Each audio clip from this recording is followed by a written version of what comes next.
Greetings, everyone. NatJamMedia here, and welcome to another installment of the SpongeBob Reviews. Hello, everybody, and happy Sunday, which is an appropriate day to record this. Because today, we're reviewing the Season 4 episode, Good Neighbors. Which takes place on a Sunday.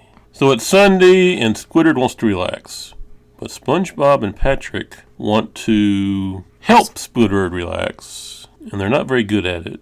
They want to help Squidward relax by being a part of their club, where they protect Squidward at all times. The Good Neighbor Lodge. And the whole episode is just them interrupting Squidward's Sunday. All he wants to do is sit on the couch and relax. And they keep annoying him. And then the 7.5 minute mark happens, and then Squidward gets this security system. Late on a Sunday, by the way. Logical issue number 1 or 2 or 3. It's a late Sunday, and somehow this gets delivered and installed late on a Sunday. He orders it after 4 o'clock, and he gets it instantaneously. It's there. And then this security system, SpongeBob and Patrick, drop by, and the security system does not consider them a threat. So Squidward gets upset and he hits it. And that turns into a robot and destroys Bikini Bottom because... Yeah, it turns into a giant robot. It's almost like, and I was asking that before we started, it reminded me of an ending to a regular show episode. Because in regular show, there's always these supernatural, crazy things happening that are kind of like, wow, where'd that come from? However, in those episodes, they usually connect somehow to the actual plot. Whereas here, it just kind of comes out complete nowhere. Yeah, it goes from annoying Squidward having a giant robot destroying Bikini Bottom. So, logical issue number 2, giant robots. And they're so mean to Squidward. All he wants to do is relax. And they're bothering him. They tear up his paper. They steal his pedicure and manicure. And they take the Sunday special. And they get him covered in polka dots. And he goes on this unnecessary road trip, I guess, to a doctor's office. Yeah, but that is the one kind of funny thing in the episode when he has paint all over him and these people think that he's diseased and they take him to the hospital. It's kind of funny. I wonder what actually happened at the hospital. Like if the doctor was like, you two fish people, you just wasted your time bringing this guy who wasn't affected by anything here.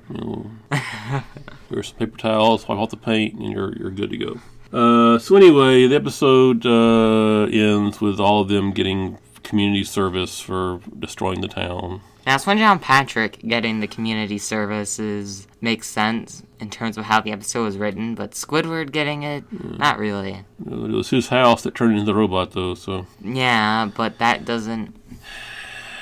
Yeah, it's just it's just logical issue after logical issue. Plus, they're just mean to Squidward. The episode should be retitled to "A Day in the Life of Squidward." Or let's just ruin Squidward's day is what it should be called. I mean, there was Annoy Squidward Day, and that is on the 15th.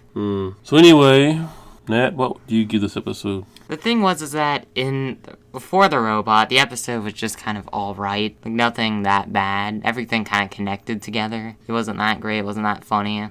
But then with the robot at the end, he just makes no sense. It doesn't connect to anything. And then that gives Squidward another punishment at the end. At least in Pineapple Fever, he escaped. Even if he fell down a tornado, he still managed to escape. Right.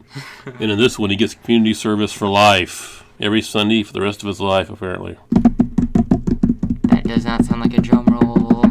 We need to find a drum roll. Orange. But it's not that bad. I will say this episode is overhated a bit, but it definitely is one of those episodes that just isn't that funny, and yeah, it just... Yeah, I think the paint bit kind of saved it for me a little bit, because I do think that was a little bit of a funny bit, so I'm going to give it an orange as well. If it wasn't for that, I'd give it a red. But just for sheer meanness towards Squidward, this is an orange.